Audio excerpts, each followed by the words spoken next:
Ito pong sitwasyon mga kapatid, kung saan po naman wala pong klase sa maraming lugar ngayon, particularly po sa mga lugar na umaaraw ho naman, maganda po ang sitwasyon ng panahon. Pagkatapos siguro humupa na ang lahat ng ito, maganda pag-usapan itong panuntunan na sinusunod po ng DepEd sa suspension of classes. Sandali muna, nasa atin na po linya ngayon si Attorney Jay Santiago, ang General Manager po naman ng Philippine Ports Authority. Attorney Jay, maganda umaga po. Magandang umaga po, Sir Ted at Ma'am Chacha, at magandang umaga din po sa lahat ng nakikinig at nanonood sa atin ngayong umagang to. Opo, una po sa lahat, ang Matnog Port po natin, operating na ba? Yes po, Sir Ted, operating na po. Bagamat mahaba na po ang pila sa Matnog dahil ilang araw nga po natigil po yung biyahe dyan. Pero operating na po siya, unti-unti na po, umuusad na po yung mga biyahe po dyan sa Matnog. Ay, salamat po naman. So far po, ano ang report ng inyong mga tauhan sa field dito po sa mga pantalan na kayo po nangangasiwa sa pagdaan po nitong si Pepito mula dyan po sa Catanduanes all the way papunta po ng Aurora? Go ahead, sir, please. Well, una po, Sir Ted, yun pong sa mga normaling na i-experience po natin ng mga stranded pong pasahero, no, sa mga pantalan po natin tuwing may kakaroon po ng kanselasyon dahil sa mga bagyo. Ngayong panahon pong ito kasi, bagamat sa kasagsagan po ng bagyong Pepito, umakyat po tayo ng halos 4,600 pong stranded na pasahero sa buong bansa po, no, lalong-lalo na po doon sa mga areas po na apektado ng bagyong Pepito.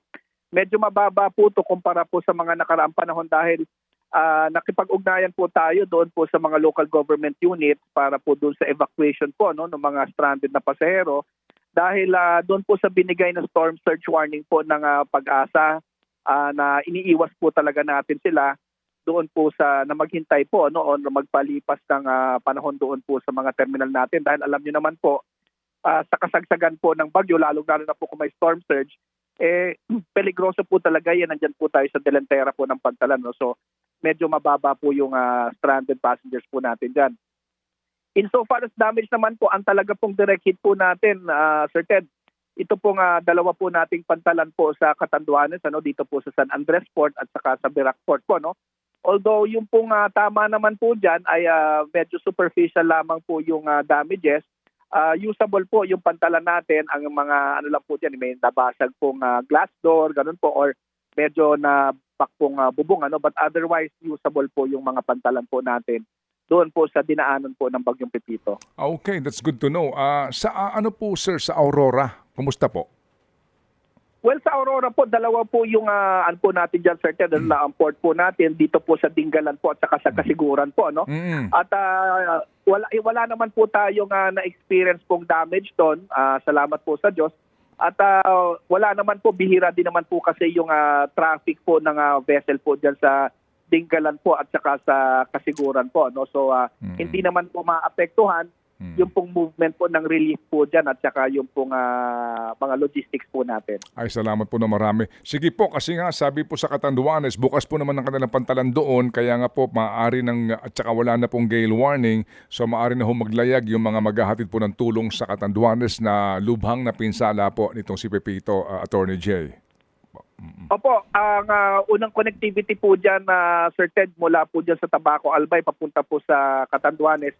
Regular na din po yung biyahe po dyan sa Tabaco, papunta po Catanduanes. Pero katulad po ng mga nakaraang bagyo, ang priority po sana natin dyan, nakikiusap po tayo sa mga kababayan natin, na priority loading po natin dyan ngayon yung mga relief operations po, no, yung mga trucks po na magdadala ng mga relief goods at saka yung mga emergency equipment po, no, ng ng ating mga ahensya ng pamahalaan.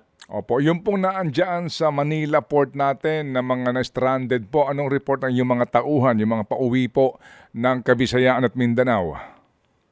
Well, regular na po yung biyahe natin today at mangilan-gilan lamang po naman ang huli pong naitala po dyan sa kasagsagan po, Sir Ted, dito po sa North Harbor po, no? Nasa mga between 60 to 80 lang naman pong katao na talagang ang ginawa po natin, hindi na po natin sila doon mismo sa terminal, pero dito po sa concourse area po, ano, yung mas malayo po doon sa harap po ng tubig natin sila muna pinastay habang dumadagsa po yung bagyo. Okay, sige po. So Attorney Jay, salamat po sa update and we are glad to know na wala ho naman pong lubhang na pinsala po sa mga pantalan natin under your jurisdiction. Salamat po Attorney Jay. Thank you. Maraming salamat po, Sir Ted, Ma'am Chacha, at magandang umaga po. Thank you. Si Attorney Jay Santiago, ang General Manager po naman ng Philippine Ports Authority.